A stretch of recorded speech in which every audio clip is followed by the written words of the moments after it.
and welcome back to another episode of Pocket Rocket Polls on Auto Social UK. Today we're going to be taking a look at the Suzuki Swift Sport. Back when I passed my driving test almost 10 years ago, there was two cars that I desperately wanted.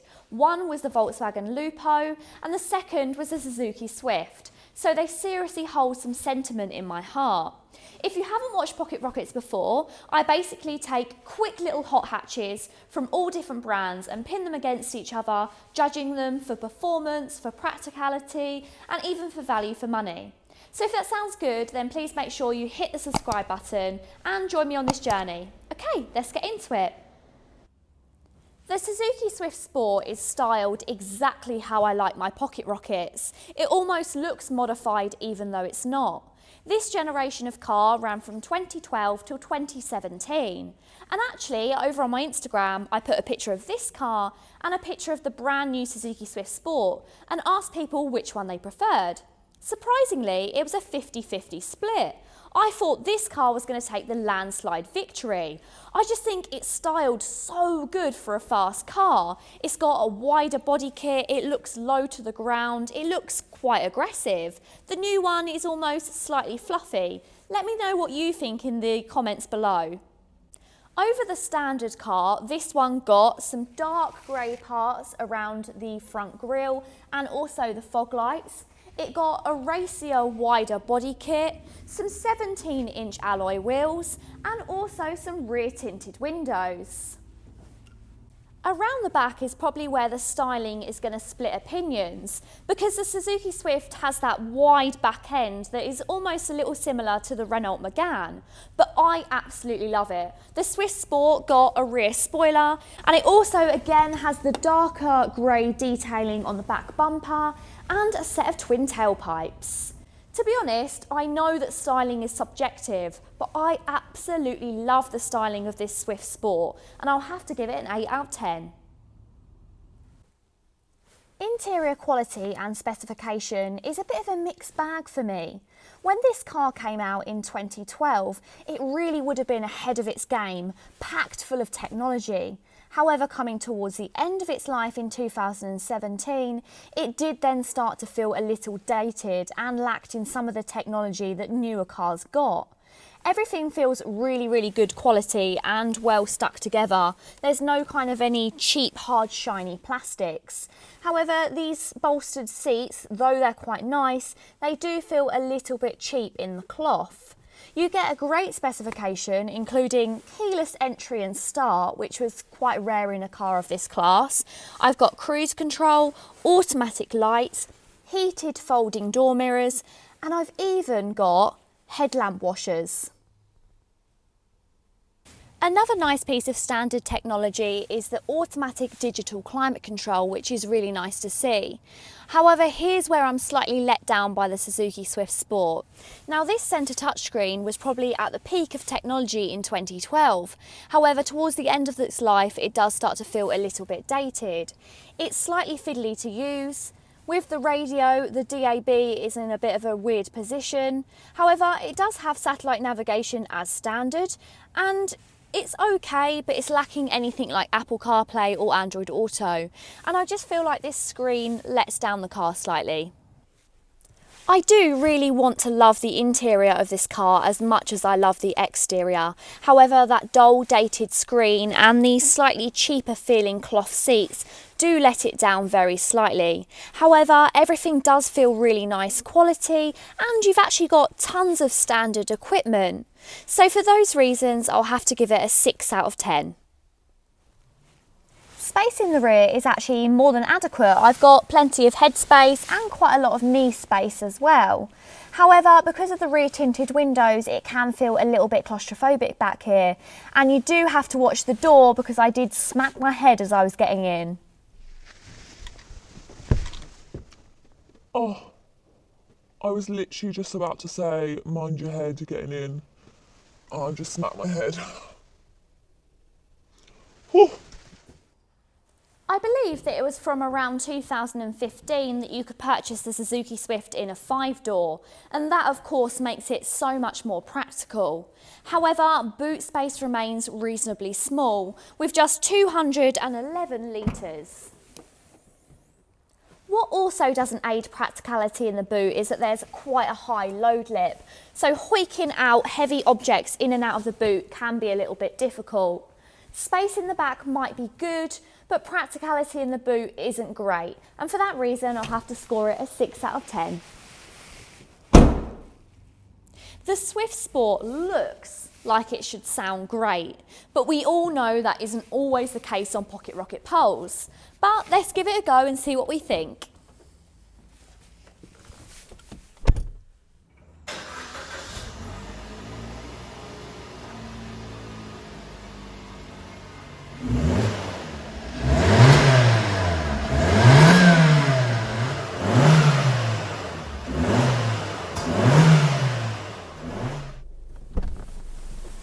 So far, anything has struggled to keep up with the sound of the DS3 Sport.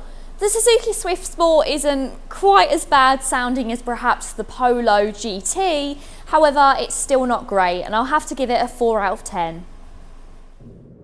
This generation of Suzuki Swift Sport is fitted with a 1.6 litre naturally aspirated petrol engine, and that produces 136 brake horsepower.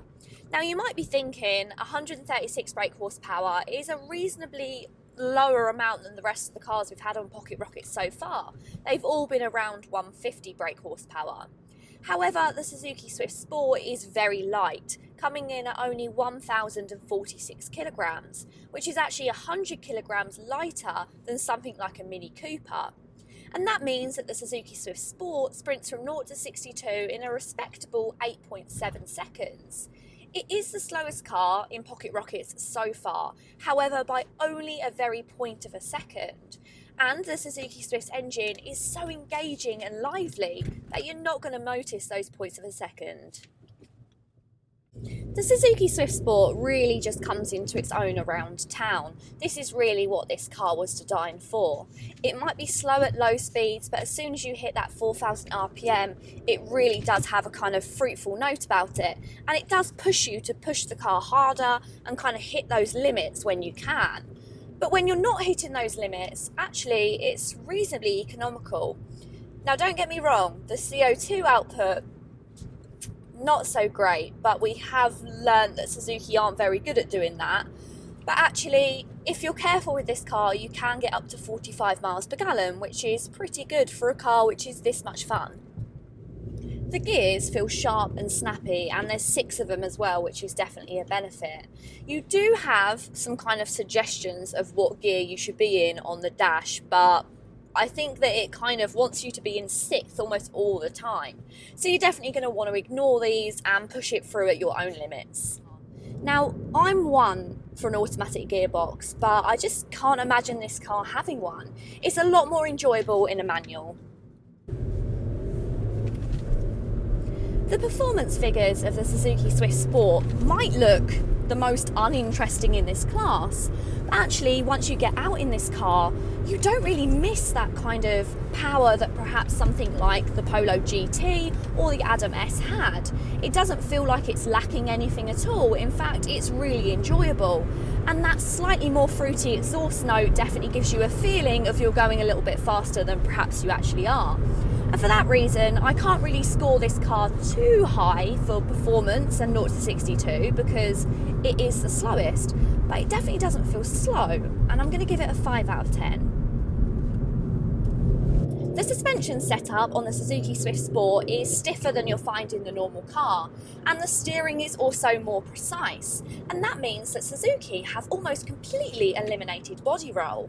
Where other firms choose to fit bigger wheels and the lowest profile tyres available, Suzuki have gone for 17-inch lightweight alloys, and the Suzuki Swift Sport feels all the better for it.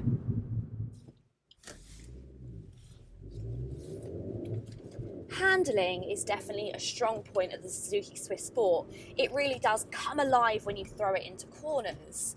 Now, the reason that handling perhaps is so good, especially here in the UK, is because it's actually had its chassis reworked front and rear specifically for our UK roads. And for that reason, it does really come alive with its handling, and I'll have to give it an 8 out of 10. The Suzuki Swift Sport represents really good value for money.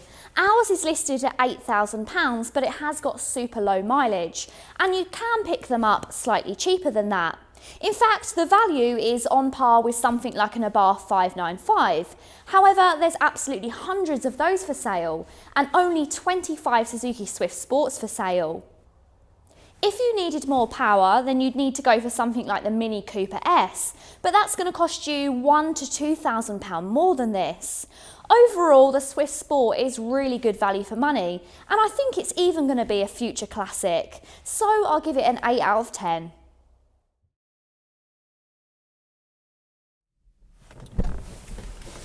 Scores counted up, and the Suzuki Swift Sport gets a 6.5 out of 10, which places it bang on par with the Polo GT, but for very different reasons. Had the Swift Sport had a slightly more punchier engine, or perhaps a slightly fruitier exhaust note, then I definitely think it could have taken the crown. But as it stands, it just sits bang in the middle of our lineup.